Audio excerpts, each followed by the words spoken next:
Hei Jibril hudangkeun si anu. Hei Jibril heeskeun si anu. Kunaon Gusti nu mantak dihudangkeun? Keuna tadarru ka aing sebabnya na bisa ngebersihan batin jang paneger dunia. Hudangkeun. Hudangkeun aing hayang ngadengel lengisan tengah peutingna si eta hamba. Lain jang kepentingan dirina jang kepentingan umat. Eueuh nabi eueuh rasul aing nyieun wali aing. Nyana mah geus teu mikiran nyanana, kadang nyanana mah susah, kadang nyanana mah gering, kadang nyanana mah terhimpit, teu boga tanah, teu boga imah, kadang teu boga, tapi nyana memikirkeun umat. Hudangkeun Jibril. Akim fulanan, hudang. Mandi, wudu, tadarru ka Gusti Allah. Pisahkeun Jibril di antara jelema-jelema nu keur malolor, di antara jelema-jelema nu terlena di dunia, jelema nu keur terlena ku makhluk. Jelema nu pohon ka aing, hudangkeun si eta mah keuna tadarru ka aing di tengah-tengah manusia anu keur sibuk soal dunia, sibuk soal makhluk, sibuk ku nafsuna jeung ku setan. Nyana cal bersih toh hudang. Malaikat Jibril tugas. Anim pulanan, heeskeun si anu. Kunaon Gusti mah kades teu hayang aing ngadengekeun soranganna. Sebab pabelit jeung urusan karung. Pabelit jeung urusan sawah, pabelit jeung urusan resin, pabelit jeung urusan batu, pabelit jeung urusan cincin. Unggal penting kieu bae. Heeskeun habak. Deuk aja, Pak. Ayo. Kiai anu ge heeskeun lantaran nyana kreditanna can aing gohol, segala ngredit, segala naon boga showroom segala. Molorkeun ulah keur tahajud. Berat karena tahajud teh dihudangkeun ku malaikat Jibril. Bahkan malaikat Jibril amanat ka setan-setan tumpakan habak. Tumpakan ku setan digegeupan ku setan. Pas aya nu adzan ge dicocok. Ulah keur kadenge. Begitu hudang teh jam 7 teu ngadenge adzan keur beuti. Tuh, cak setan ge. Ya. Setan lagi gila setan. Tuh. Tinggal introspeksi diri orang, ai orang bagian jelema nu dihudangkeun apa bagian nu diheeskeun coba. Tuh kan siang ngomong sorangan diheeskeun cak sia. Lain sabaraga. Mahal teh hudang ti peuting teh. Jalainang urang sakitu keur ngeunah-ngeunana hees ko hudang. Nang saha? Bahkan kakarek setengah jam ko hudang nang saha? Anu sajam ko hudang nang saha? Gaduh ku daek nang saha? Kebersihan jiwa urang. Lamun lain malaikat Jibril nu ngehudangkeun ka wali Allah wal bisa. Ya Jibril akim fulanan, ya Jibril anim fulanan. Masya Allah. Malaikat Jibril kieu bae. Kamari mah ieu teh dihudangkeun nya keur can ka Golkar mah ieu. Barang ku ari ka Golkar cak Allah anim ulah dihudangkeun. Bener. Barang asup ka Golkar teh hudang-hudang. Kiai bloon teh kiainya. Ya, hadeuna aing teh jadi kiai atuh jadi itu jadi kiai bloon ge 2 kali bloon. Mahal. Hudang Allahu Akbar beda hudang si ieu jeung si itu lantaran si ieu mah diangkat jadi wali Allah kebedaanna naon ngarasa jadi makhluk. Gusti teh Khaliq ketika Gusti Khaliq abdi makhluk berarti abdi teh ti Allah deka Allah ku Allah di jero Allah. Naon pangaboga abdi atuh lamun kabeh nu Gusti abdi mah berenang teu aya nanaonan eueuh fana nya di dinya nu aya ngan Allah. Nah etalah anu ku Gusti Allah tita dihudangkeun melalui malaikat Jibril. Ya Jibril akim hudangkeun saprovinsi hiji mah aya. Ketika eueuh nu kos kitu terlena manusia. Nyana terus-terusan dakwah tanpa pamrih. Ngan teu nyaho bae urang mah. Dengan cara nyana lah nyana dakwah. Ketika jelema amburadul terus dek disiksa ku Gusti Allah nyanana keur aya di dinya. Bejakeun Jibril indit kitu tidinya ulah didinya seakan-akan nyana nanya ai kitu dek naon dek disiksa lembur eta. Masya Allah nayelah sarua bae mun kuari urang dakwah terus sesuai jeung Al-Qur'anul Karim nu pangheulana nentang kapan pemerintah berarti iyalah sumber siksa nyana nentang ulah make Al-Qur'an demokrasi bae. Ieu mah keur carita, masalah atuh kos kitu ngan siap-siap disiksa. Nu mantak urang kuari disiksa terus kunaon? Teu make Al-Qur'an. Teu make Al-Qur'an, minimal hargailah Al-Qur'an atuh. Komo geus aya bahasa Al-Quran sudah tidak relevan lagi diterapkan di negara Indonesia. Soekeun sungutna. Kadi sia kadi soekeun. Gelut-gelut aing jeung aing. Ji aing mah ngabela Allah aing mah. Aing mah ngabela Allah. Paeh ge sorga sia paeh jahanam sia. Di pangeulana urang jeung eta. Ajung nentang kana Al-Qur'an. Di kumaha ieu coba. Masyaallah karim. Kemudian ke belah dieuna jeung jawara-jawara. Mantak dakwah teh terjal menghadapi nu kitu-kitu. Puji urang sieun, wah hayu bae sakemampuan urang. Urang bisana diondang dulu lah mun bisa mah ulah jararin hanya mun bisa. Itu bisa mah tuh sabori dirinya bae. Kok kitu amat ge? Lah, abes salamet. Ieu mah pamarentah lamun bisa mah ulah korupsi mun bisa. Mun teu bisa atuh sabodo di dinya. Jaku lagi sok bagian ieu. Teh kiai bieu jasa teh kiai bieu. Biar jasa tambah, masya Allah. Nah, kumaya kangjeng Nabi nu dakwah, terus-terusan, da'autu lailan wa nahar. Kaulah terus dakwah, ngajak ke kaum kaulah peting berang, peting terus-terusan.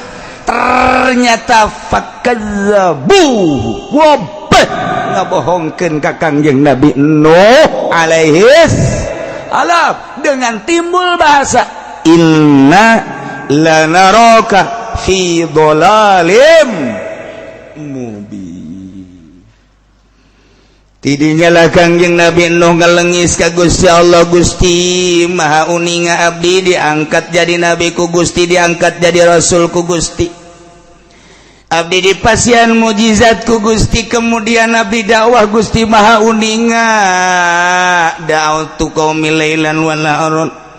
Waktu anu senggang kecuali ku abdi dipake dakwah terus-terusan Gusti maha uninga abdi saronto sabaratus tahun nyanggakeun sadaya-daya tapi nu timbul horenganan kebohongan nggak aneh-aneh ka abdi ngabohongkeun ka abdi sia mah jelema aneh teu akur jeung kami, sia mah jelema aneh teu akur jeung kami mah mangeranan teh kanu kadeuleu maneh mah henteu, kami mah make aturan anu kahayang urang sesuai jeung manusia, maneh mah lain, maneh mah heran teh akur jeung kami diheran-heran kangjeng Nabi Nuh. Mantak ieu lah ayatna awa ajibtum manjakum dzikrum mir rabbikum.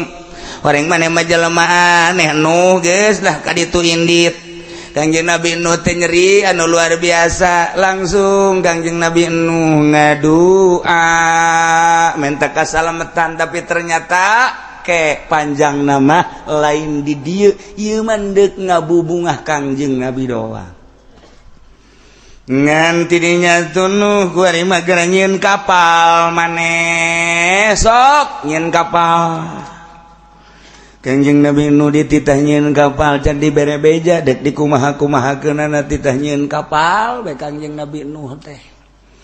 Ngan ceuk kangjeng Nabi Nuh aya nyieun kapal mah pan aya kapal mah bakalna di luhur cai berarti kaum teh neuk dikerem. Yeun kapal. Kangjeng Nabi Nuh nuaran kayu nu gualal de di antara kayu anu dijieun kapal teh kayuna kayu anu aya di India, di antarana kayu nu dijieun teh ieulah kayu koka. Dijieun kayu koka gede, kayu koka teh pos di urang mah jati gitu. Dijieun mimiti ku Kangjeng Nabi Nuh dituaran kayu-kayu gualal de.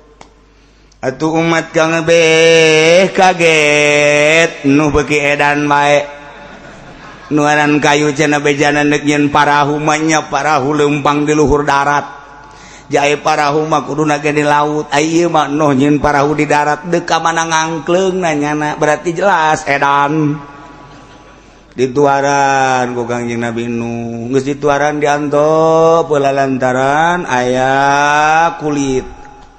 Nuh keburu paeh tah sia nyieun kapal sorangan bae kayu-kayu galedhe Nuh atuh maning akur jeung urang sakaum bener oge kakawasan Gusti Allah teu kaharti ku urang mah ternyata horenganan Gusti Allah mah babarieun begitu geus dituaran menang sabulan menang 2 bulan langsung poek hujan barang hujan karendem geus karendem hujan sakadar jangan rendem doang tamah masalah atau masyarakat mencan kakerem kakarak hujan jangan rendem kayu doang di leuweung atuh baseuh kayu teh geus baseuh di dinya jelema arasup ka dinya urang kampung jawara-jawara jeung tokoh-tokoh pemerintah ngainstruksikeun urang kuari ngeunaheun jasa boga kayu sing jaropak urang isingan bae di dinya masyarakat salembur-lembur ngising di luhur kayu Kangjeng Nabi Nuh ye bebo budak kayu aing diisingan ku sia lapor Kangjeng Nabi Nuh ka Gusti Allah Gusti eta kayu ulah loba omong no aya rahasiaan tempokeun bae atuh Gusti sugan teh mah abdi meunang we lah ulah hantapeun pohara jasa diarisingan horenganan eta aya rahasiaan geus kitu geus diisingan tai ambalaya di luhur loba jasa Allah ngirim manuk nu beuki tai brong kadinya diparacokan eta tai tungtung nama jeung kulit-kulit kayuna jadi teu kudu make tanaga Kangjeng Nabi noh ku manuk beden nu beuki tai jeung kulit-kulit tinggal Kangjeng Nabi noh seuri bejijah heunya capek urang mun ku urang sorangan mah horengan Allah mah babarieun tentarana manuk bahkan kadeuleu manuk lalapar keneh kurang keneh parab pohara kuari malah lesan di cek Kangjeng Nabi jauh mantak ke loba tatanya Gusti Allah aya rahasiaan tuh kan mantak Allah maka bege aya rahasiaan boro-boro naon Allah mah nyieun reungit bae aya rahasiaan urang mah greget horenganan bakal diciptakeun pabrik roda 3 mah teh mah semen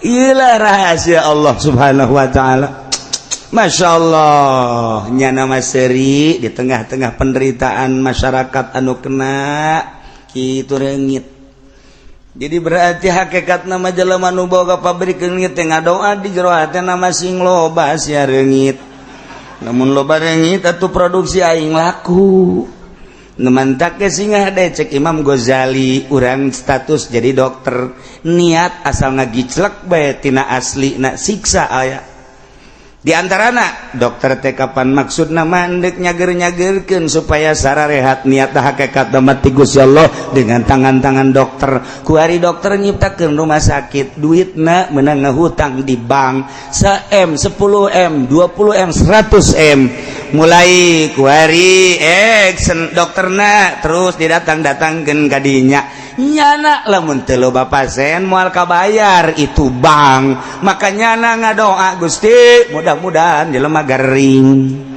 geus lepas tina maksud asli geus lain maksud neuk nyageurkeun tapi bisnis asal geus kos kitu tunggu siksa kuari mah jadi dokter teh teu maksud deuk nyager-nyagerkeun maksudna deuk bisnis hayang kabeli anu kaluar tina keaslianana eta dokter nyen klinik nyen rumah sakit kaluar tina keaslianna tinggal tunggu siksa mun teu di dunia di akhirat titipan amanat ilmu kedokteran dipake naon ku sia ja aing nyaho cak ku si Allah teh maksud sia nyen rumah sakit di dinya nyen rumah sakit di dinya ja aing nyaho sia teu maksud ndek ngabeberes masyarakat nu jelas sama sia dek dahar ti jelema gering bengok sia di tengah-tengah penderitaan masyarakat justru sia meuli mobil goblok Malik nun sare dia dokter ka mana ke bodoh sia darah atuh ampura Gusti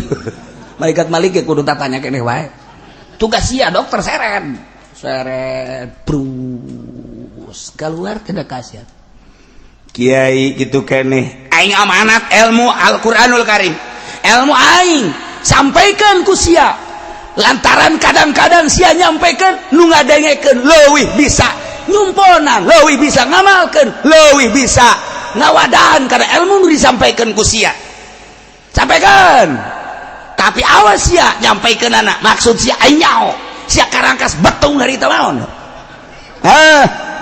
aing nyaho sia balik peuting lesu tapi kan maksud sia ayo naon nah sia Malik.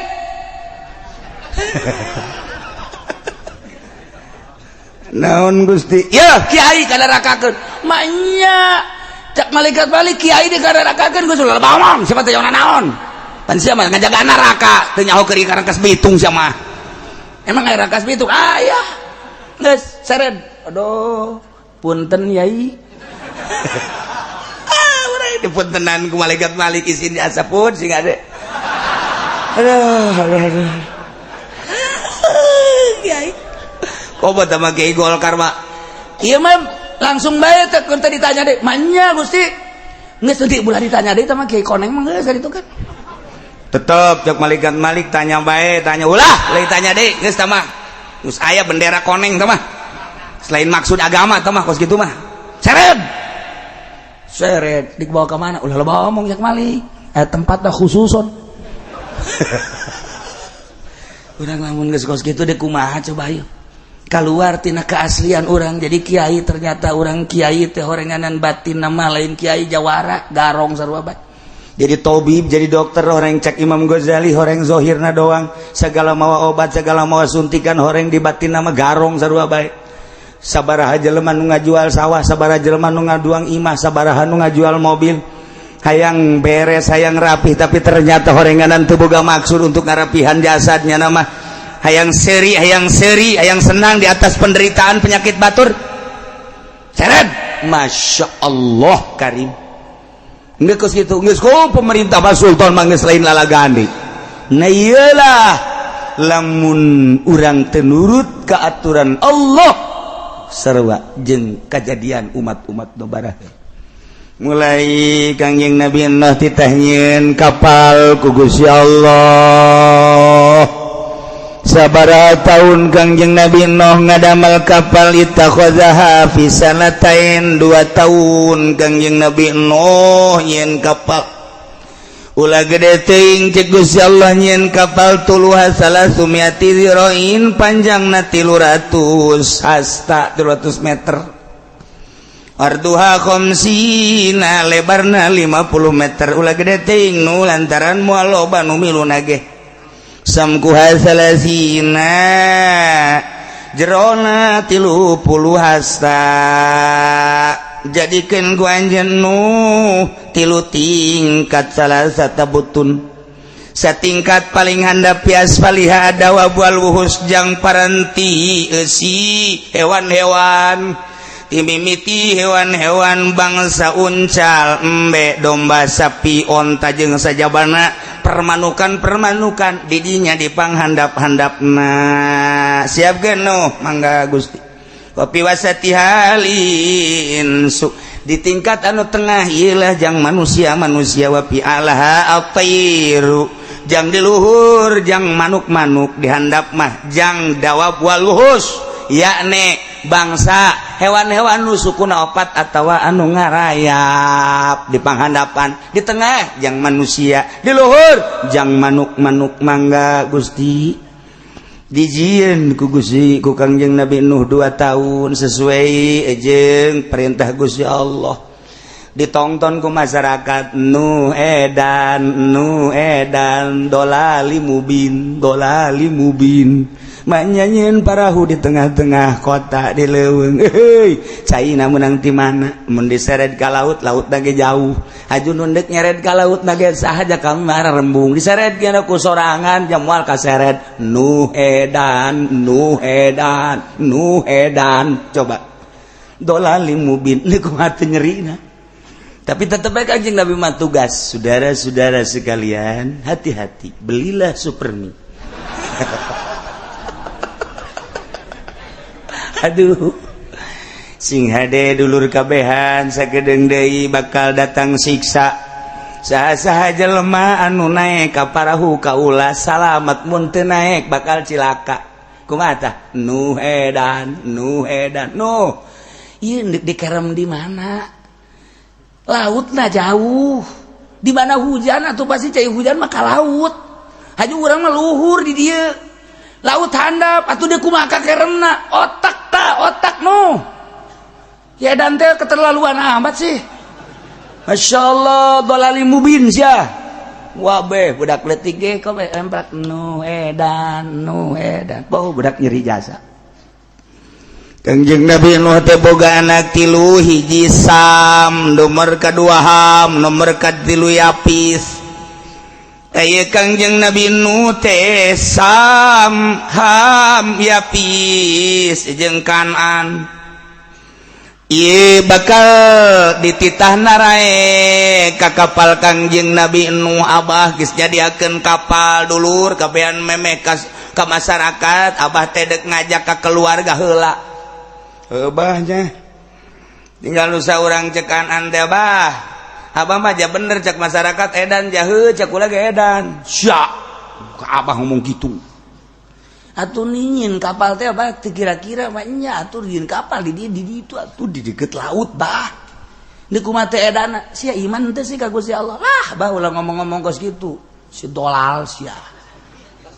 Ka kolot bisa ngomong gitu. Si dolal sia. Aduh, sekarang Nabi Nuh. Pahara amat ieu anak. Masya Allah. Cek Gusti Allah geus tunduk kana maktu ninggang kana mangsa.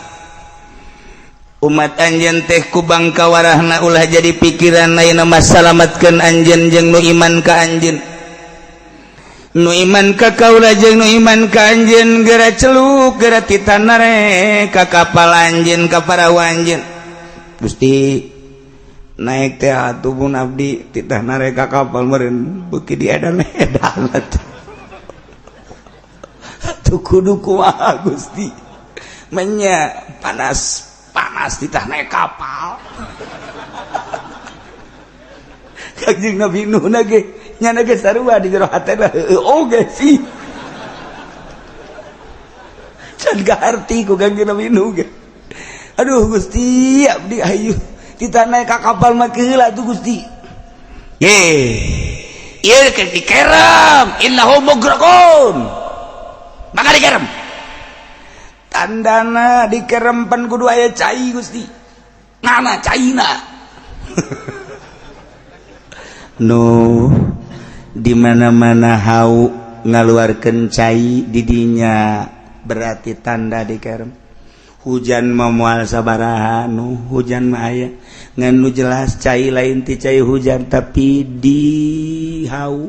dihau parantiseuna timbul cai. Jaheunya bejakeun ka kaon. Dulur-dulur kabehan urang kabehan naik perahu lantaran ku Gusti Allah bakal dikerem. Cak masyarakat caina di mana hujan eueuh naon eueuh bakal timbul cai bakal lati hau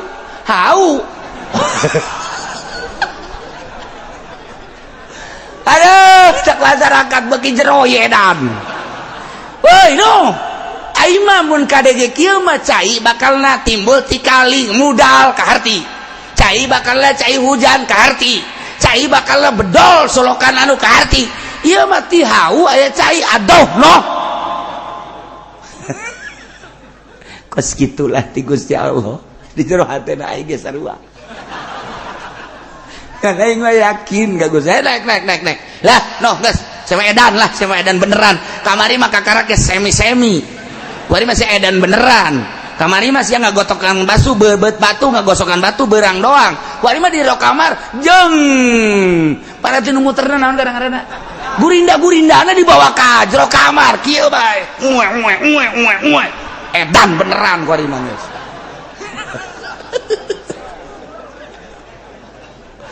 Aya ibu-ibu datang ka imah kula. Waalaikumsalam. Aya naon Bu? Da jai kiai. Jang salaki. Kunaon yang salaki? Edan. Bener ya. Salaki kula kamari mah ngagosokanana di luar doang jeung babaturana. Kuari mah eta gurindana dibawa ke jero kamar. Ajukunyana digurindah hiji-hiji haju digosokan geus sababaraha poe ai batu diusapan ai kula henteu. Dan beneran salaki geus beta cai bae lah agutkeun ka kiai coba bae eta. Lain dalagan berarti kan bener edan eta. Beta keun cai datang deui kumaha kuari beuki parah.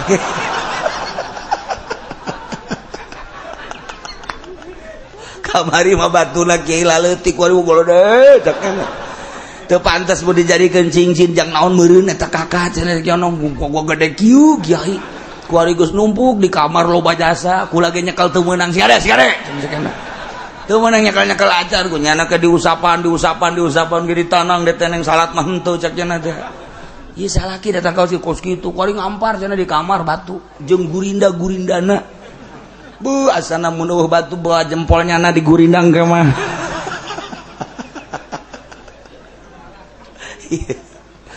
Kangjeng Nabi Nuh terus beda naik tapi bener keluar orang bener tihau jija bener hujan nama teh sabaraha ayo gara naik tuh geus nyatakan dihau keluar cai bener ayo bener namangan lanuh sagede-gede cai tihau atuh moal kudu banjir dina babanjiran ge pasti ka laut bener mulai tuh kan ieu mah siksa Allah mah maha kawasa deuk kumaha ge hayo lah moal ditungguan ku kami coba palingnya sacangkeng cek nya teh ih mah siksa ieu mah moal kajen ku kumaha ge moal kataan hayo geura naik nu hayang mau salamet geura naik ka dieu naik moal lah kami mah wer datang mah palingnya sakieu geus moal kabeh gitu deh cak nu sejen teh kami mah bakal narekat luhur sungsuhunan nya aya banjir ka sungsuhunan cak nu sejen katangkal kalapa ge bisa hayu urang masing-masing geus ngangan nu laluhur hayu geus naik kabeh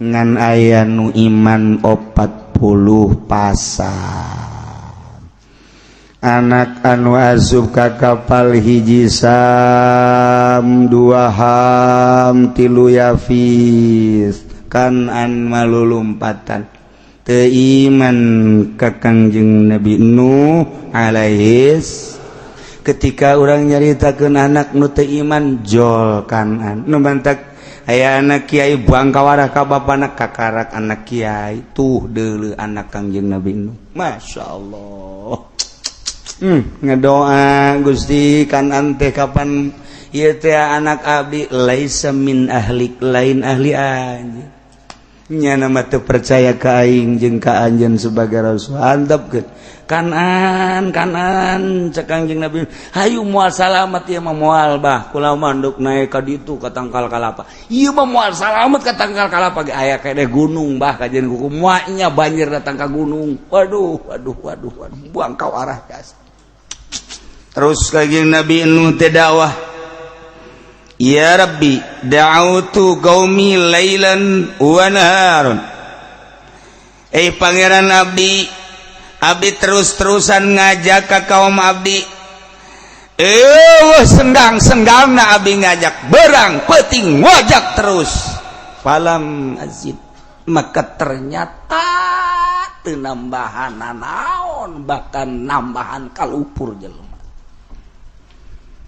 950 tahun dakwah teh ternyata Kangjeng Nabi Nuh teh anu kadenge ku ceulina bahasa rakyatna jeung masyarakatna timbul inna lanaraka fi dhalalim mubin capek-capekna beurang jeung peuting tengan sakadar ngajak nauhidkeun bae ka Gusti ka Allah kami sebagai masyarakat, kami sebagai umat, kami sebagai kaum capek neuleuh maneh Nuh teu aya deui deudeuleun kami ka anjeun teh fi dhalalim mubin sasar maneh mah Nuh edan maneh mah dikitu-kitu ku masyarakat maka Kangjeng Nabi Nuh cak Kangjeng Nabi ya qaumi laisa bi dhalalah kaula mah lain edan lain sasar walakinni rasulun min rabbil alamin kaula teh utusan pangeran kaula teh ditugaskan uballigukum nyampaikan ka anjeun risalati rabbi risalah pangeran kaula wa ansalakum jeung kaula nalasiatan supaya bareres maraneh kabeh wa alamu minallah jeung kaula nyaho ieu boga ilmu ieu ti Allah mala ta'lamun kana naon hukum maneh teu kanyahoan jeung teu nyaho maneh barodok kula mah nyaho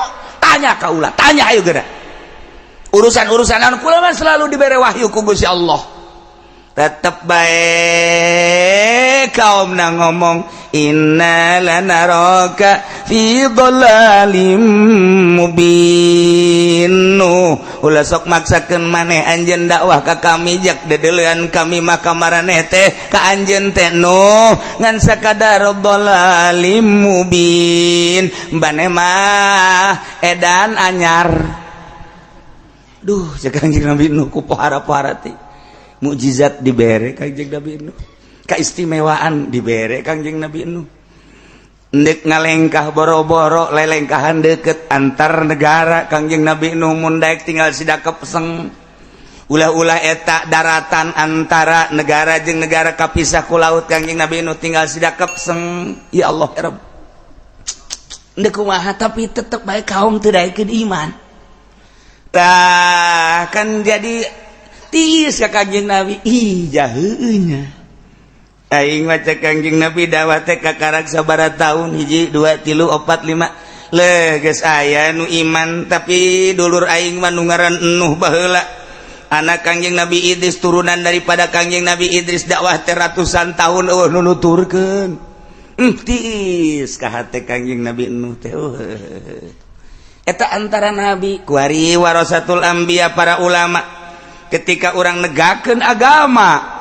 Kemudian masyarakat sekitar orang ngajebian ulah waka berwita kakarak ngajebian doang mah atulah sabira dijebian ieu mah geus ceurik bae bebeja ka guru kunaon saya ceurik kula hendak pindah bae emang kunaon masyarakat sekitar ngajebian kula encan nyiduhan kan encan aya nyiduhan mah kakarak ngajebian ngaromong mun kula liwat teu nanya atuh teh mah teh nyeri cenah kiai ya ieu budak mondok deui sia mondok mondok deh kakarak dijebian gitu mah ulah berwitan hayu bae asal sing bener tegakeun sing lurus engke ge naon kitu ngaranna lamun geus kadeuleu lurus mah geus kadeuleu bahwa urang teh bener-bener teger mutiara geus kadeuleu mutiara saha nu teu resepkeun sih boro-boro di darat di lautan jelema sanggup neangan mutiara silem. Aya di luhur gunung sanggup naik ke gunung jenting ragage dek neangan mutiara. Beuh, di Garut aya batu Garut datang kara ribut. Eta teh dianggap mutiara sabaraha nu korbanna ge. Di Maja, Kalimaya eta teh anu geus karendem di dinya nu pae di dinya geus sabaraha puluh.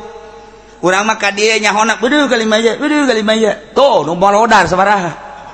Jeh, di jero nya silem ka jero gebruk ka dinya. Deuk kumaha coba? Dianggap mutiara kan kunyana wani nyana anu neangan emas sabaraha puluh sabaraha ratus teh anu langsung breg kadinya deuk kumaha deui dianggap mutiara eta teh neangan mutiara ai urang ke kudu dijadikeun mutiara mun urang geus jadi mutiara herang kadeuleuna kajeun teuing beungeut teh hideung kadeuleu herang pomo kasorot panon pa jam 12 wah bener teh mah guru urang budak herang herang naon hidung herang mutiara jadi kedalam mutiara zahir narapi sesuai jeung syariat batin narapi sesuai jeung nu dilakukeun hakikat tarekat lah bagus norekatna teh artina sanajan norekat diainceun jadi mah teu artina norekat mah norekat tapi jeung dunia masih keneh ngahiji norekat mah norekat jeung makhluk masih ngahiji keneh atuh teu jadi teh mah norekat nu mantap ulah salah ima abdi alhamdulillah cenah geus norekat kumaha eta emang guruna di mana di itu cenah guruna maksudna norekat deung naon ieu abeh usaha babari ku torekat ya salah guru teh salah sia ieu torekat mah deuk miceunan kokotor di antara kokotor dunia jeung makhluk sebab dunia ieu adalah fana sebab diudag-udag ge moal dibawa ke akhirat kotor teh makhluk ngan sakadar dua cek Imam Ghazali mun teu ngalem nya nama kitu nyacad berarti kotor tinggalkeun heula makhluk satungtung urang can bisa ninggalkeun eta moal herang awak urang batin urang kadeula geneuk malek meukeneh bae patokanana kumaha patokanana lamun diondang masih keneh yang berkat geus naonan tuh kono mantap mamake jeung aya naon gara uang tip di hareup teh ngaranna naon? Naon ngaranna? Tuh, sia osok ngadepean kan? Aya teu kiaina di dieu sok ngadepean. Tah atuh sia mah ngisin-ngisin. Jakarta tah mah. Di urang mah. lah eta nu geus kitu mah teh lain kiai jurig teh mah mun kadengen ku kiai Jakarta nya nyerieun ieu lain nyerieun introspeksi diri nyan teu sideuk dakwahna ja dakwah mah patokanna dina Quran la as'alukum alaihi ajra je ulah hayang dunia tah satungtung masih kene kos kitu tetep bae jelema encan deuleu ka urang herang can jadi mutiara moal diudag bahkan meureun kadeuleuna urang teh kotok apan mutiara mah di laut ge di teangan ai teh kotok mah di meja ge dicempal dibalangkeun ye itu beda mantak urang teh rarasaan urang aing si mutiara apa teh kotok tinggal kitu bae menyan ngomong ka pamajikanna neng ai kakak si ibarat dunia luar mutiara apa teh kotok ku pamajikan age disebut teh kotok emang kunaon lah mana teh kotok lah geus lah ngomongna naon helah udah sok kitu atuh kieu-kieu ge pan urang hirup seatap untuk selama hidup kita kan kita satu atap jangan suka gitu neng kakak mah pelitan ih lain masalah pelitna ih naon deui pelit jasa aja kakak mah kawin dia tuh ulah pelit ongkoh kawin dia ulah kita pamajikan nyiksa kos gitu aduh lain kieu ye cak majikan teh kakak jasa kieu mah geus bagus jatuh imah teger kendaraan aya aju kakak mah kadeuleun aja jujur jeung adil salat teu pernah tinggalin penting tahajud bae aju nu resepkeun kakak kajaloba kadeuleuna ieu mah beusi bae kitu kakak mika hayang nya beusi kula mah sakadar nawaran bae mandek nembongkeun maksudna di jero hate kula mah ikhlas biasa kakak teh aja pun kakak kawin deui atuh kula mah balik gitu. Wah tsunami atuh mah ya Allah ya Rabbi karim biasa jasa lah ieu Kanjeng Nabi Nuh tetep kadenge ku ceulina inna lanaraka fi dhalalim mubin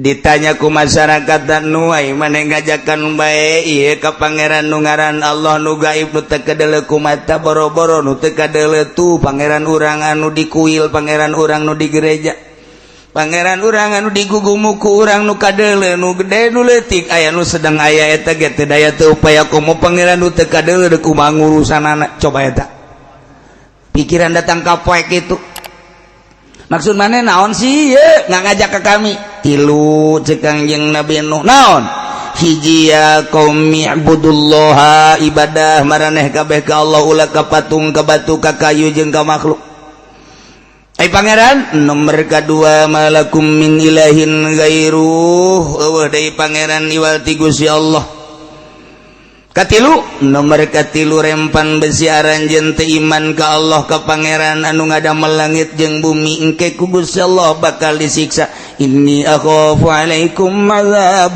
yaumin azim engke mah jelas di yaumin azim kiamat ieu mah memeh kiamat ge ku ari di dunia bakal disiksa ku Gusti Allah ketika aranjeun kabeh teu iman ke no ieu ngajakan iman bae emang boga hukum naon si eta Gusti Allah hiji Gusti Allah teh kapan nu nyieun langit bumi katuteusina urang teh nang nyieun Allah ayo kudu nurut ka Gusti Allah sebab Allah teh ilah wahid hiji pangeran hiji bae ulah dua ulah tilu ayo lamun hiji pangeran geus aturan-aturan hirup urang teh bersyariat hiji patokanna nang ti Gusti Allah maksudna ditah kumaha hiji ulah aya pembunuhan dua nomor kedua ulah aya pemabokan tilu ulah aya perzinahan kaopat ulah aya bangsa gep-gepan hiji be urang diciptakeun ku Gusti Allah titah nurut ka Gusti Allah engke bakal balik ka Gusti Allah disadiakeun di akhirat mun urang nurut ka Gusti Allah surga Nuh inna lanaraka fi dhalalim mubin kami maneh maneh teh horenganan edan anyar. Aduh, cek Kangjeng Nabi lupa. Parah.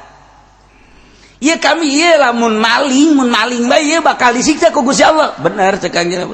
Mun zina bakal disiksa ku Gusti Allah. Mun korupsi disiksa jasa tah mah. Coba nu bejakeun ka pangeran, siksa kitu. Deuk kumaha coba? Ya Allah ya Rabbi.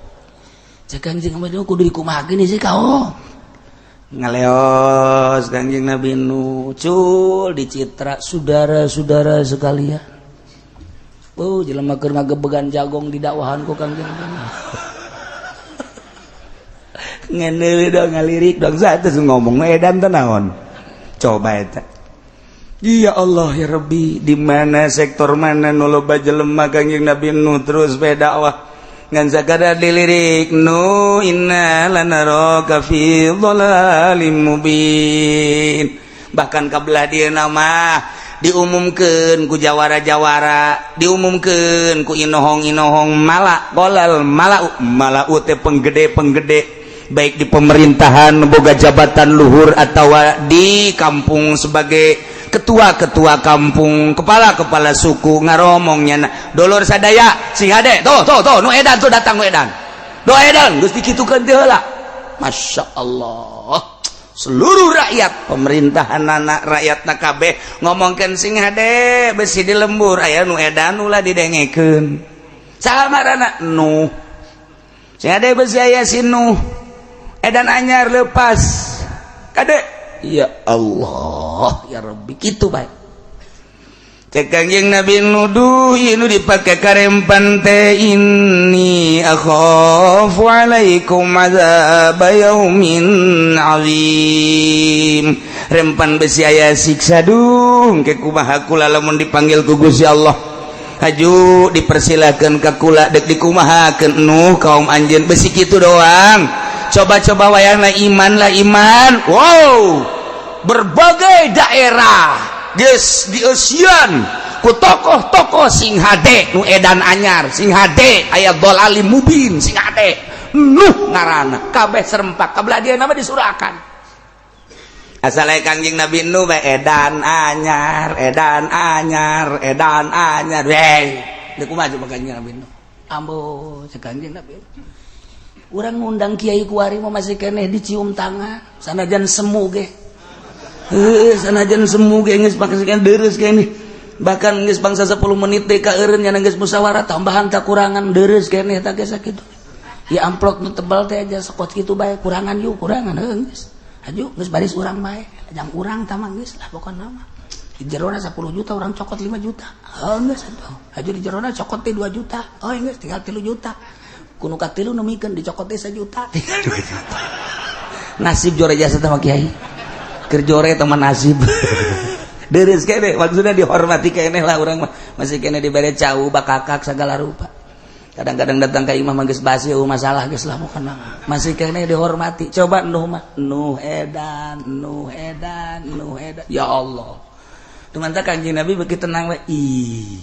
Ayo encana kos gitu mah henteu senang Kangjeng Nabi orang leuwih parah Kangjeng Nabi nu ilah jang nyenangkeun Kangjeng Nabi urang Kangjeng Nabi Muhammad sallallahu alaihi wasallam lain 10 20 tahun ratusan tahun Kangjeng Nabi nu timbul inna lanaraka fi dhalalim mubin cek Kangjeng Nabi nu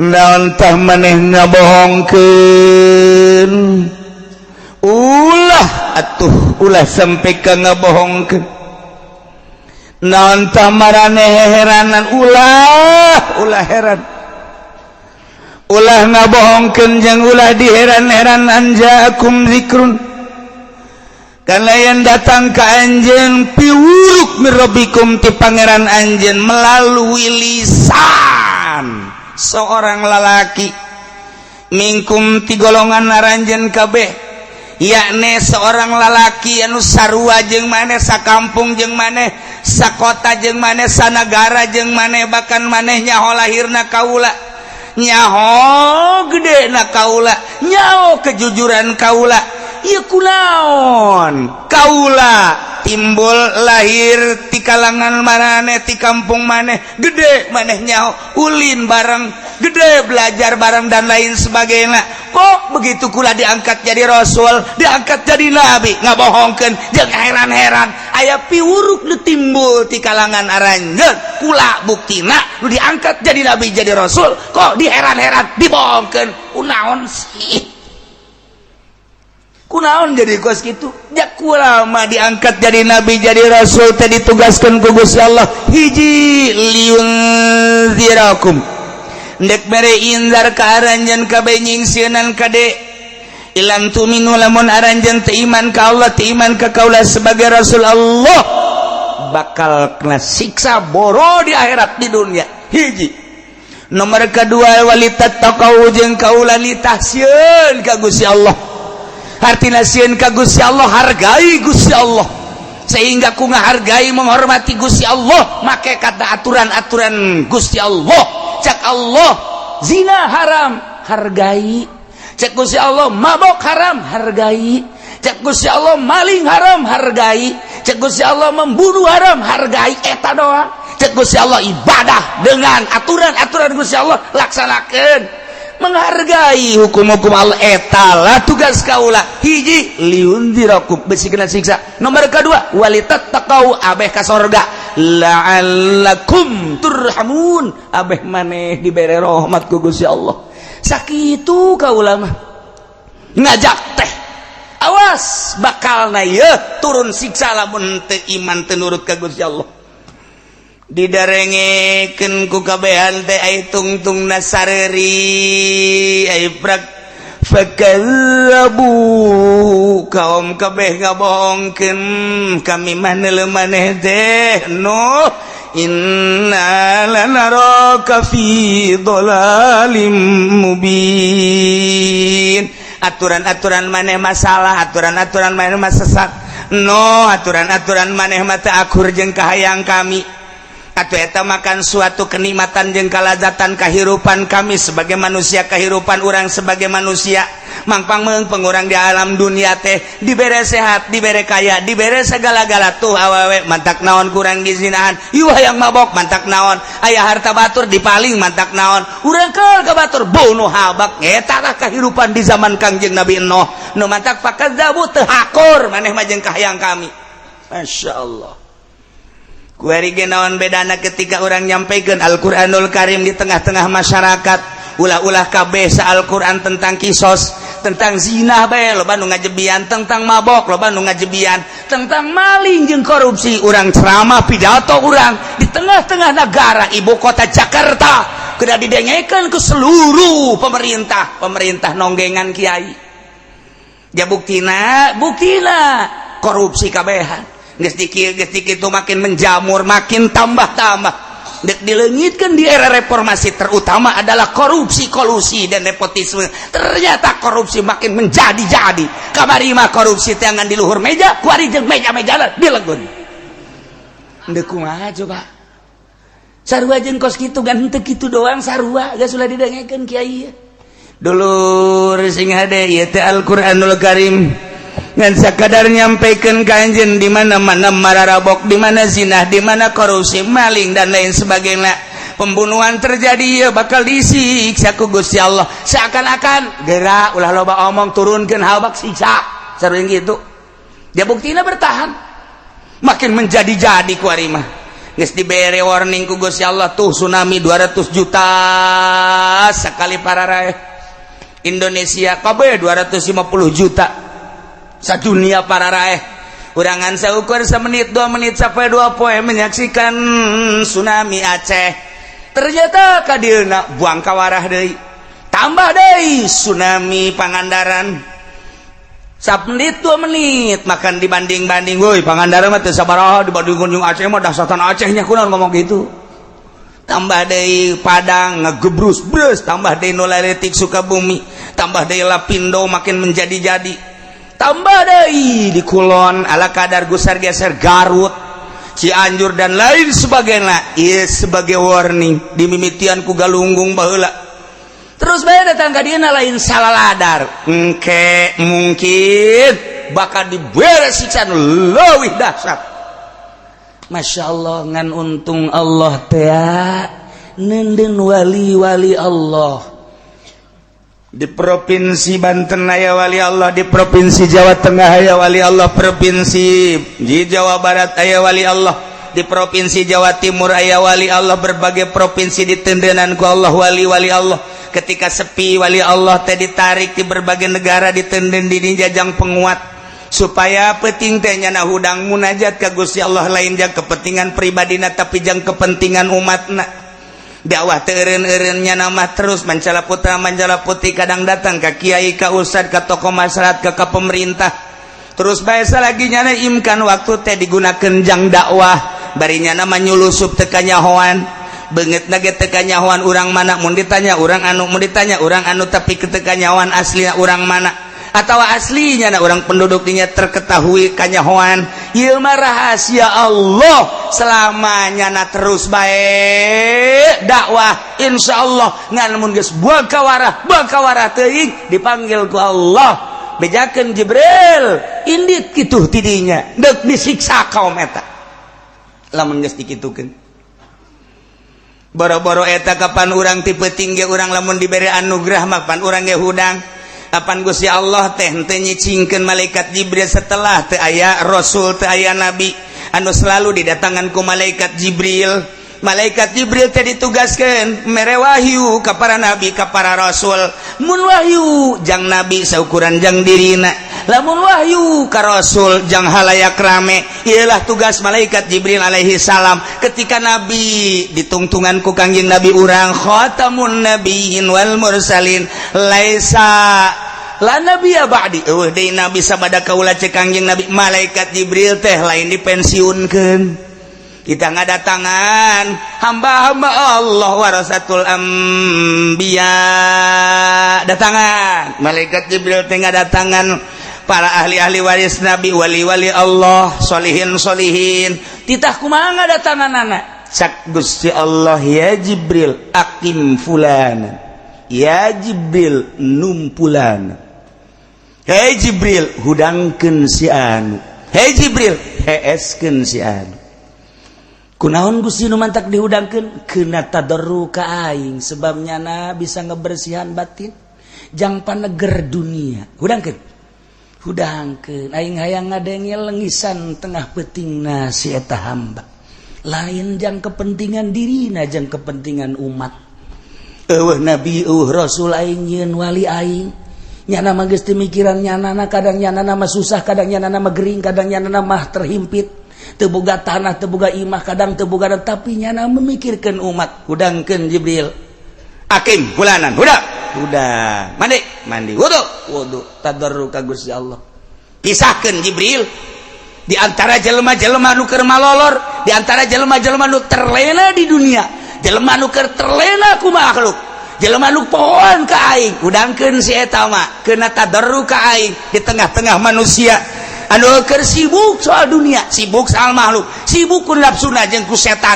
nyana cal bersih toh udang malaikat Jibril tugas anim pulanan heeskeun si anu kunaon Gusti mah kades teu hayang aing ngadengekeun soranganna sebab pabelit jeung urusan karung pabelit jeung urusan sawah pabelit jeung urusan resin pabelit jeung urusan batu pabelit jeung urusan cincin unggal penting kieu bae heeskeun habak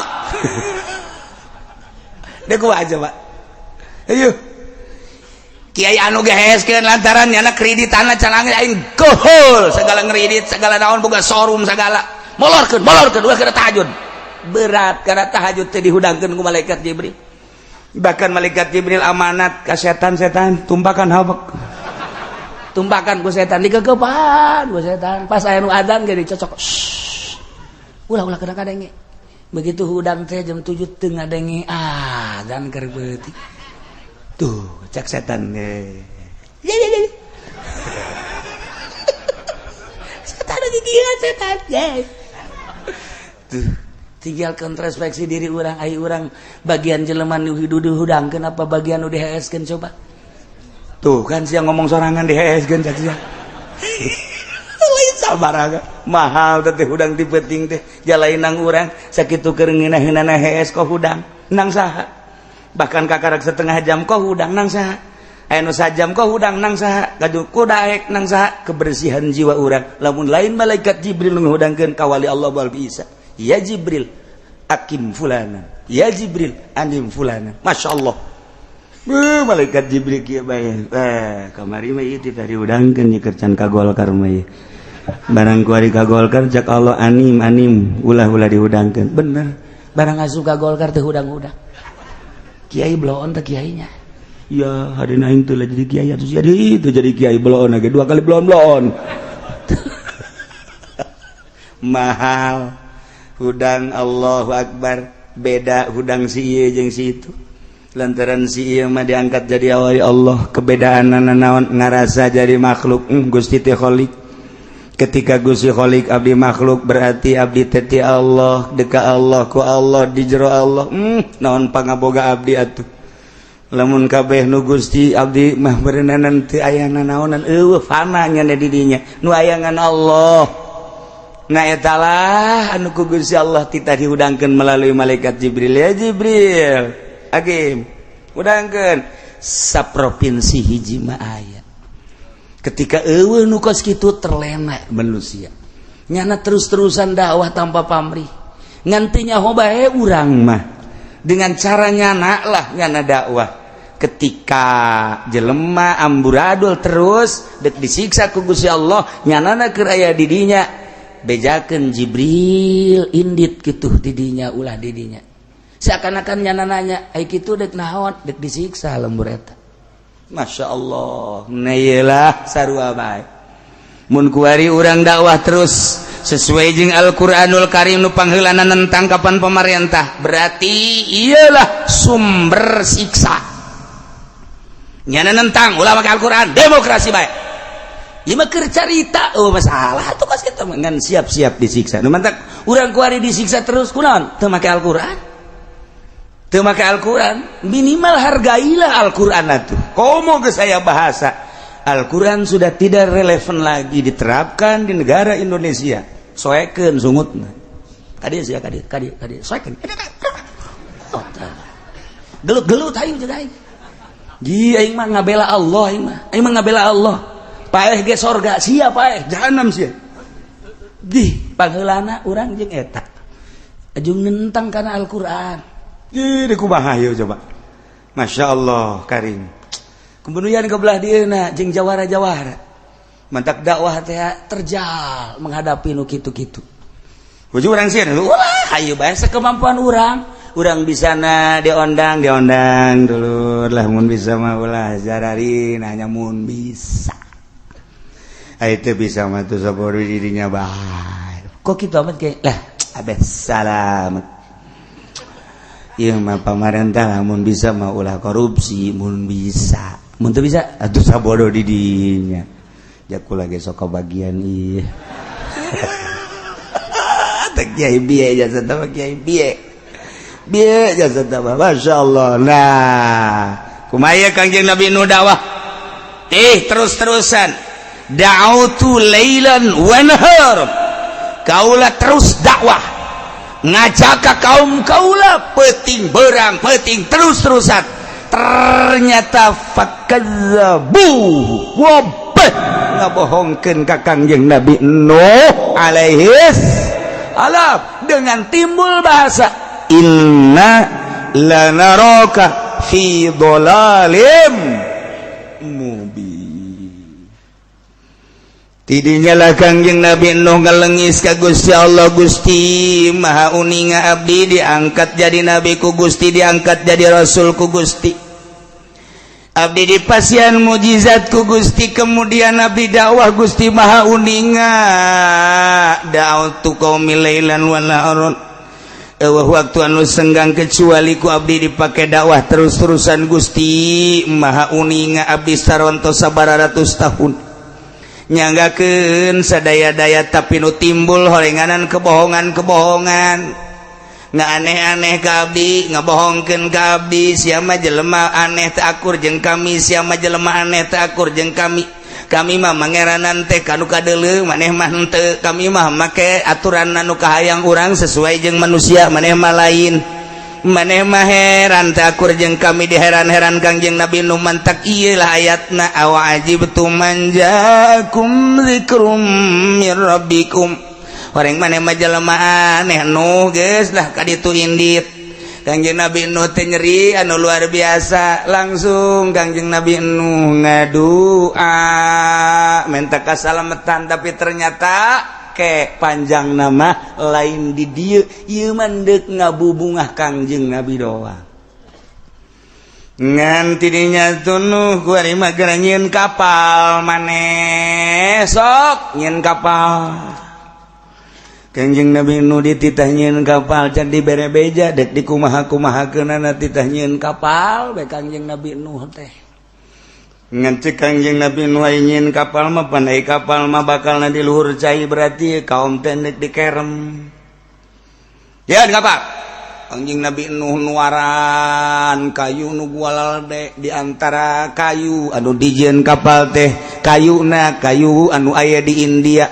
di antarana kayu nu dijieun teh ieulah kayu koka dijieun kayu koka gede kayu koka teh kos di urang mah jati gitu dijieun mimiti ku Kangjeng Nabi Nuh dituaran kayu-kayu gololede atuh umat kang beh kaget nu beuki edan bae nuaran kayu cenah bejana neuk nyieun parahu mah nya parahu leumpang di luhur darat jae parahu mah kuduna ge di laut ai ieu mah Nuh nyieun parahu di darat deuk ka mana ngangkleung nanyana berarti jelas edan dituaran ku Kangjeng Nabi Nuh geus dituaran diantop heula lantaran aya kulit Nuh keburu paeh tah sia nyieun kapal sorangan bae kayu-kayu galede Nuh atuh maning akur jeung urang sakaum bener oge kakawasan Gusti Allah teu kaharti ku urang mah ternyata horenganan Gusti Allah mah babarieun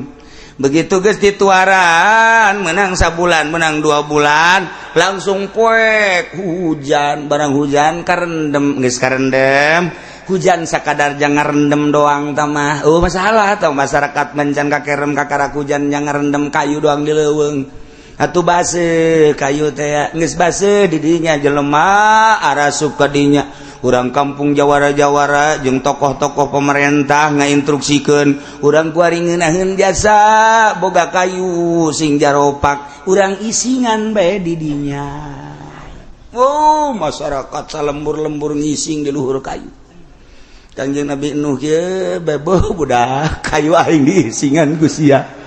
Lapor Kangjeng Nabi Nuh ka Gusti Allah Gusti eta kayu geuna ulah loba omong noh. Aya rahasiaan tempokeun bae. Atuh Gusti. Sugan teh mah abdi meunang we lapor ulah hantapeun. Pohara jasa diarisingan. Horenganan eta aya rahasiaan.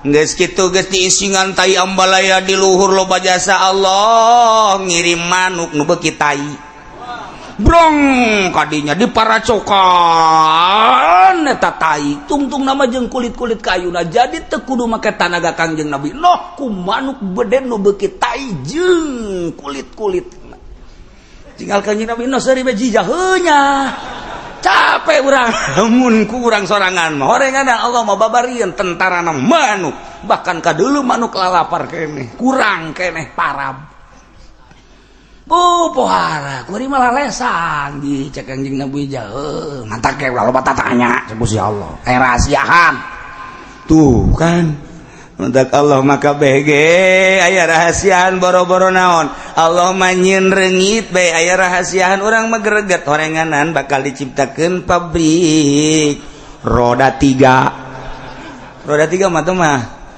semen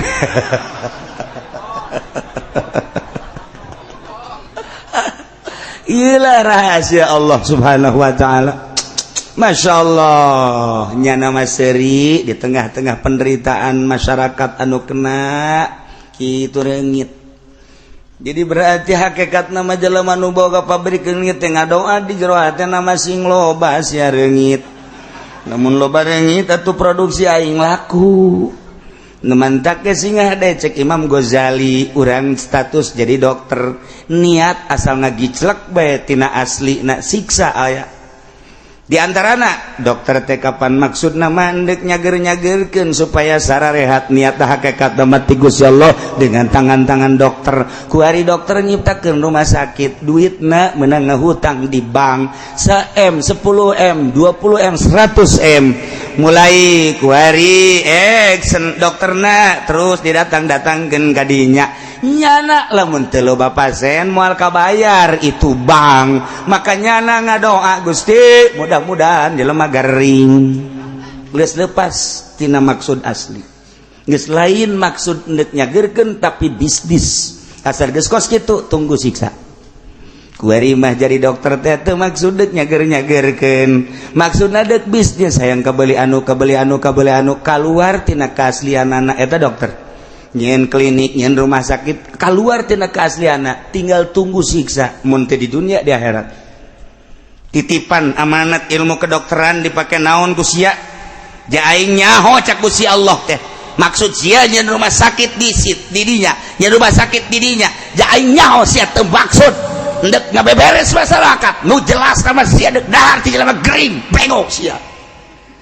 Di tengah-tengah penderitaan masyarakat justru siapa beli mobil goblok Malik nun sare dia dokter kamana ke bodoh sia daraka tuh ampura Gusti malaikat Malik ya kudu tanya keneh wae tugas sia dokter seret brus keluar tidak kasihan kiai gitu keneh aing amanat ilmu Al-Qur'anul Karim ilmu aing sampaikan ku sia lantaran kadang-kadang sia nyampaikan nu ngadengekeun leuwih bisa nyumponan leuwih bisa ngamalkeun leuwih bisa ngawadahan karena ilmu nu disampaikan ku sia sampaikan tapi awas sia nyampaikan anak maksud sia anyao sia karangkas betung dari taon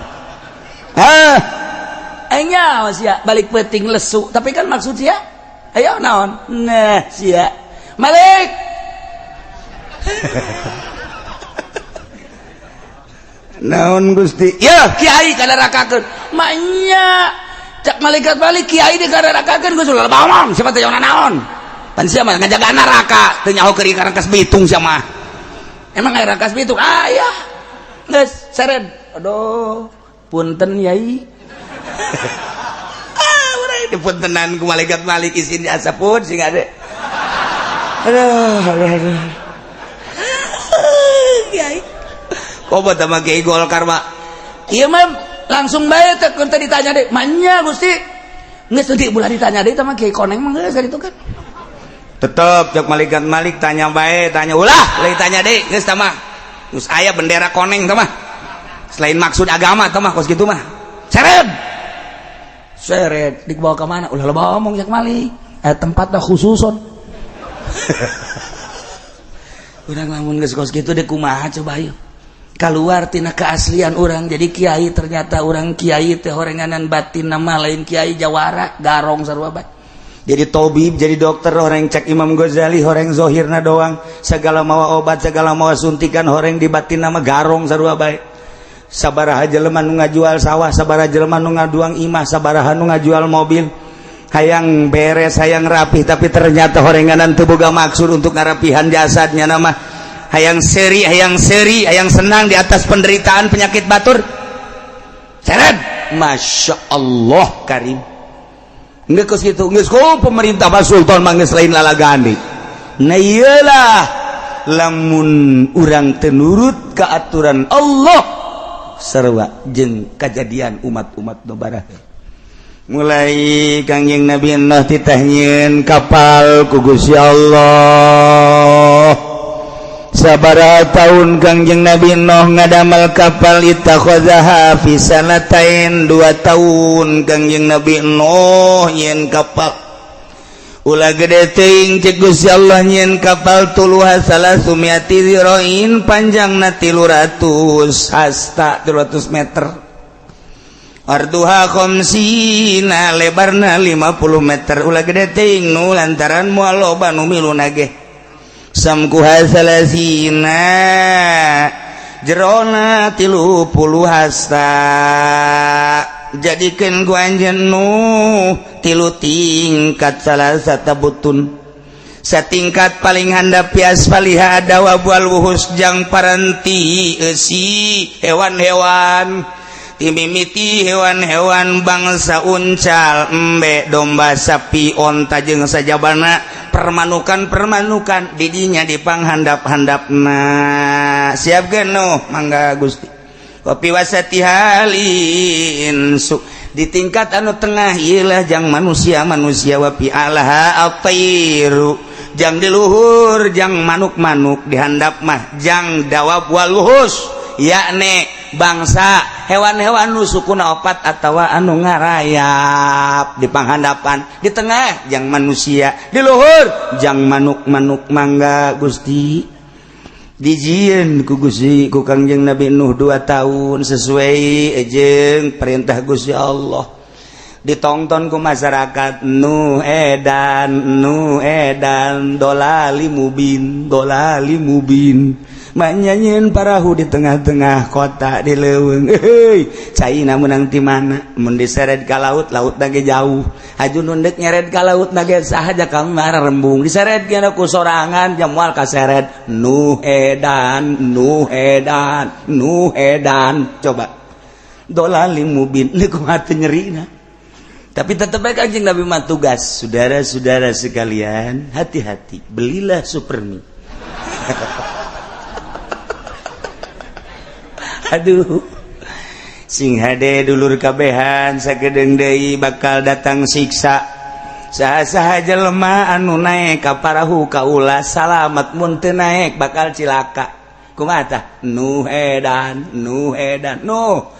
ieu dikerem di mana lautna jauh di mana hujan atuh pasti cai hujan mah ka laut haju urang mah luhur di dieu laut handap atuh deuk kumaha kakeremna otak no ya dan teh keterlaluan amat sih Masya Allah dolali mubin sia wabeh budak letik ge kok empat Nuh edan bau budak nyeri jasa Kangjeng Nabi Nuh teh boga anak 3 hiji Sam nomor kadua Ham nomor katilu Yapis aya Kangjeng Nabi Nuh teh Sam Ham Yapis jeung Kanan ieu bakal dititahna rae ka kapal Kangjeng Nabi Nuh Abah geus jadiakeun kapal dulur kabehan memeh ka masyarakat Abah teh deuk ngajak ka keluarga heula heubahnya tinggal nu saurang cek Kanan teh Abah Abah mah ja bener cek masyarakat edan jahe cek ulah ge edan sya ka Abah ngomong gitu atuh ningin kapal teh Abah kira-kira mah nya atuh dieun kapal di ditu atuh di deket laut bah di kumaha teh edan sia iman teh sih ka Gusti Allah lah bah ulah ngomong-ngomong kos gitu si dolal sia ka kolot bisa ngomong gitu si dolal sia aduh sekarang Nabi Nuh pahara amat ieu anak Masya Allah cek Gusti Allah geus tunduk kana maktu ninggang kana mangsa umat anjeun teh ku bangka warahna ulah jadi pikiran ayeuna masalamatkeun anjeun jeung nu iman ka anjeun nu iman ka kaula jeung nu iman ka anjeun geura celuk geura titana re ka kapal anjeun ka parahu anjeun Gusti naik teh atuh mun abdi titah nareka kapal meureun beuki di edan-edan atuh kudu kumaha Gusti menya panas titah naik kapal Kangjeng Nabi Nuh ge nyana ge sarua di jero hatena oge sih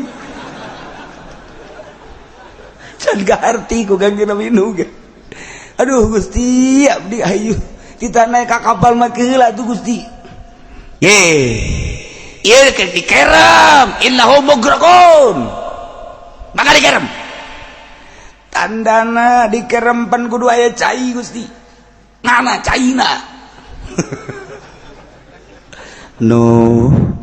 dimana-mana hau ngaluarkan cai didinya berarti tanda dikerem hujan memual sabaraha hujan mah aya nganu jelas cai lain ti cai hujan tapi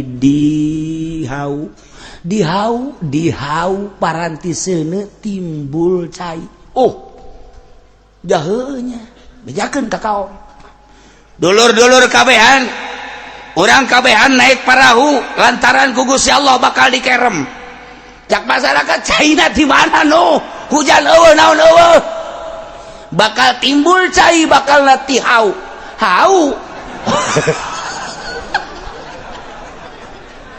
aduh cak masyarakat beki jero yedan woi aing mah mun kadege kieu mah cai bakal timbul ti kali mudal ka harti cai bakal cai hujan ka harti cai bakal bedol solokan anu ka harti ieu mah ti hau aya cai adoh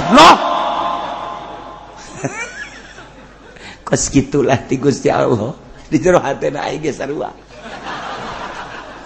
kan aing mah yakin ka Gusti naik lah geus sama edan beneran kamari mah kakara ke semi wari masih edan beneran kamari masih ngagotokan batu ngagosokan batu berang doang wari mah di ro kamar jeung para tinu muterna naon kadang-kadang gurinda-gurindana dibawa ka jero kamar kieu bae edan beneran wari mah geus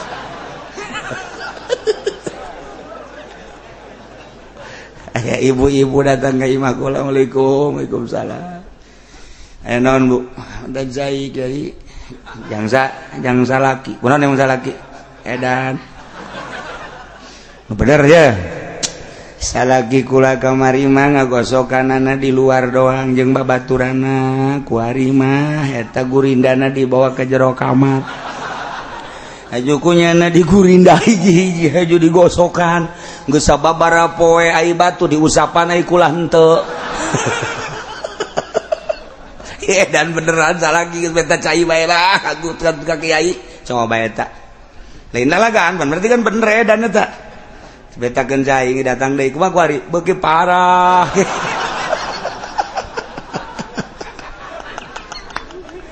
kamari mah batuna kiai laleutik kuari golode cak teu pantes mun dijadikeun cincin jang naon meureun eta kakak cenah kieu kok gede kieu kiai kuari geus numpuk di kamar loba jasa kula ge nyekel teu meunang siade teu meunang nyekel acar ku nyana ke diusapan ge ditanang deteneng salat mah henteu cak cenah teh ieu salaki datang ka kos kitu kuari ngampar cenah di kamar batu jeung gurinda-gurindana bu asana mun eueuh batu bawa jempolnyana digurindang ke mah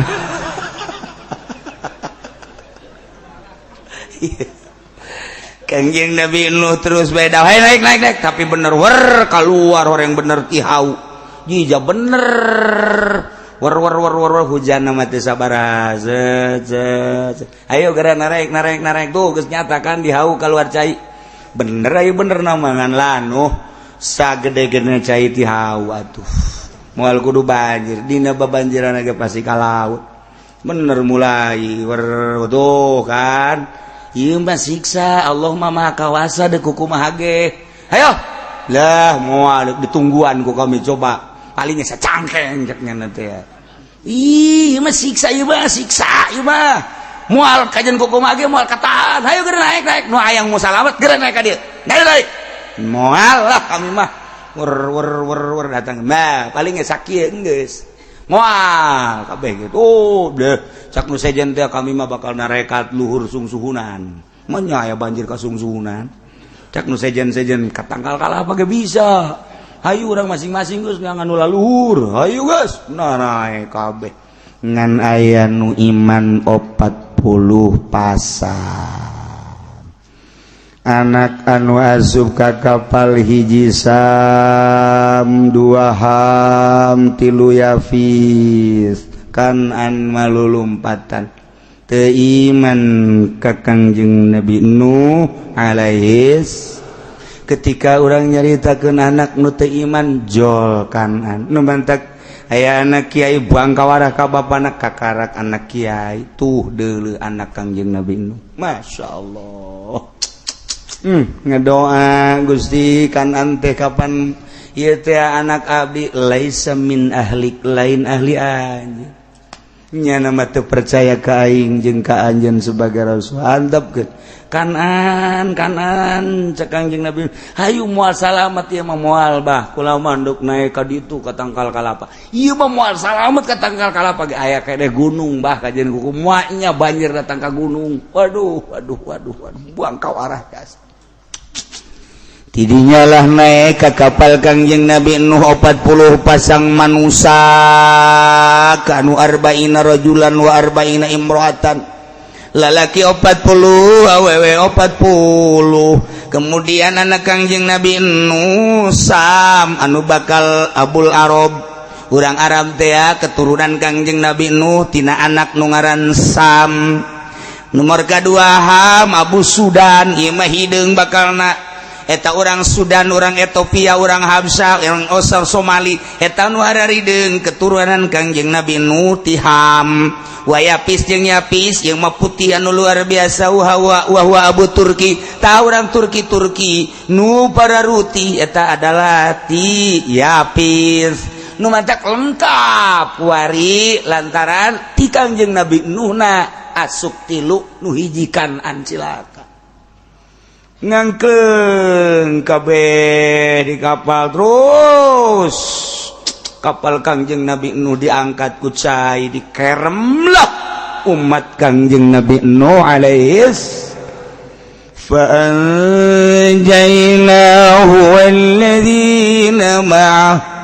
walladzina ma'ahu fil fulk وأغرقنا الذين كذبوا بآياتنا setelah kaum Kangjeng Nabi Nuh ngabohongkeun ka Kangjeng Nabi Nuh kemudian Kangjeng Nabi Nuh ditahnyieun kapal terus dibanjirkeun ku Gusti Allah langsung tita arasup nu hayang salamet 40 pasang arasup selain daripada hewan-hewan nu arasup kadinya dihandap dawab jeung wuhu setengah manusia 40 pasang kemudian manuk di luhur ngangkreung dikerem eta ku Gusti Allah tapi Kangjeng Nabi Nuh na fa'anjaynahu kami nu agung nyalametkeun ka Nuh walladzina ma'ahu jeung jelema-jelema nu iman babarengan di parahu Kangjeng Nabi Nuh jumlah 40 pasang fil fulki nu aya di jero parahu saliyana wa aghraqna alladzina kadzabu kami ngerem ka jelema-jelema anu ngabohongkeun biayatina ka ayat kami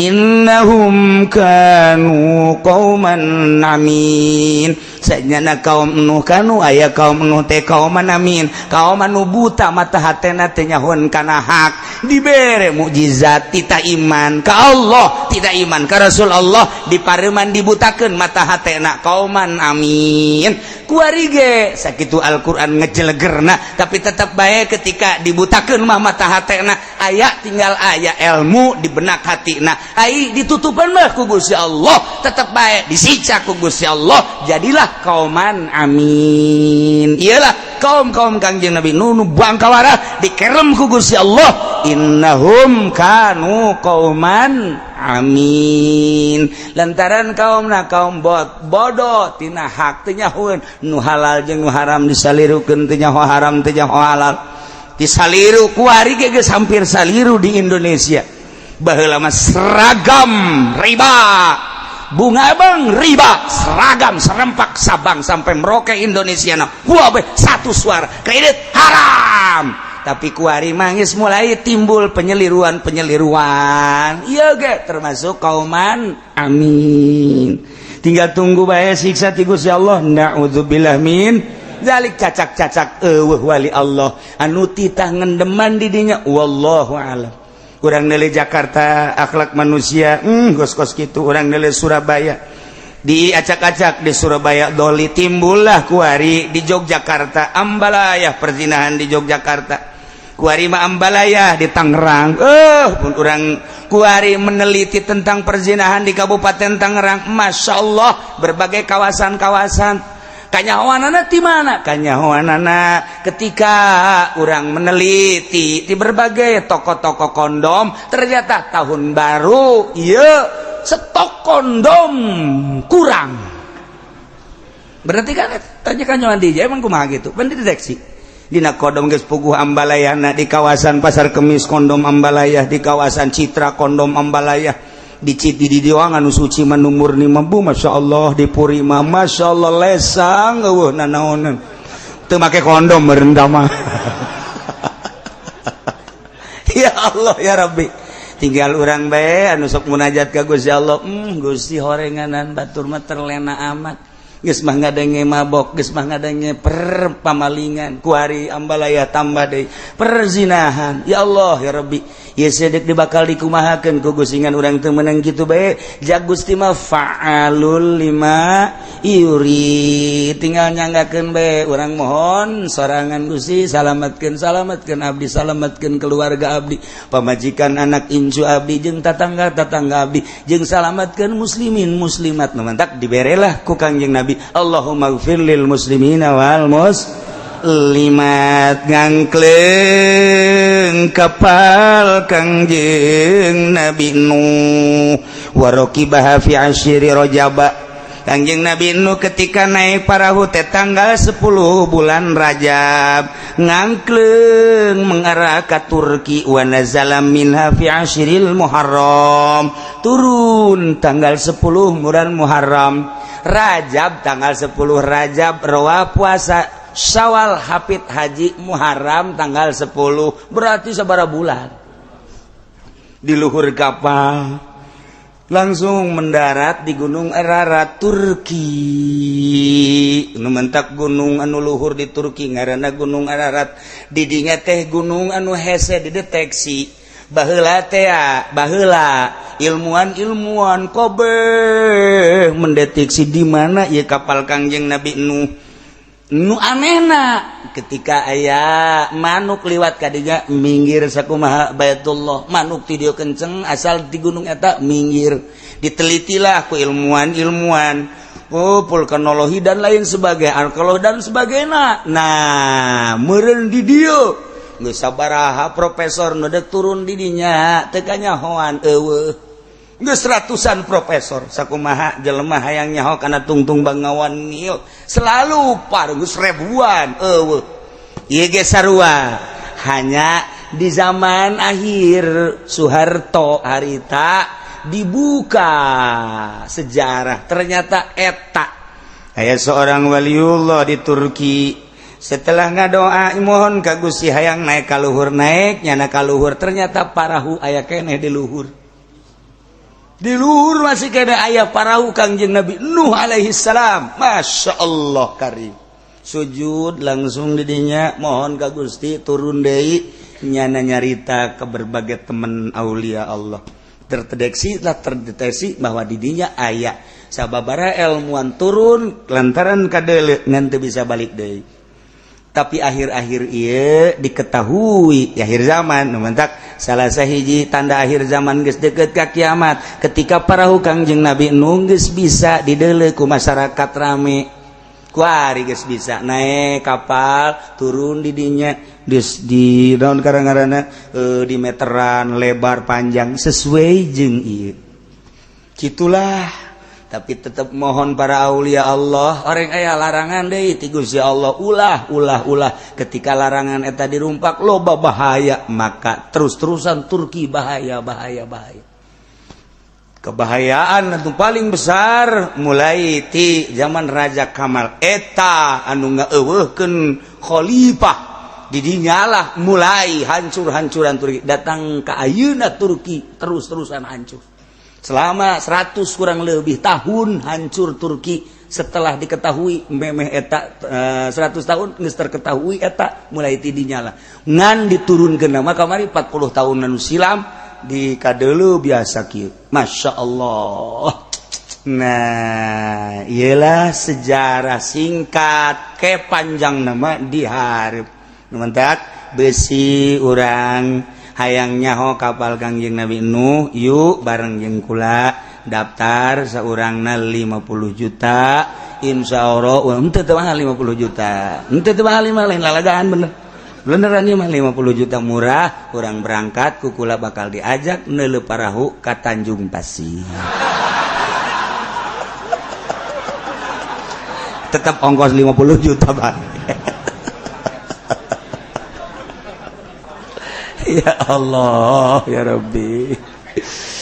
Nah masih kena aya dongengna lantaran waktu dah guys itu punon karena sep tinggal ngalanjutkeun wa arsalna ila adin wa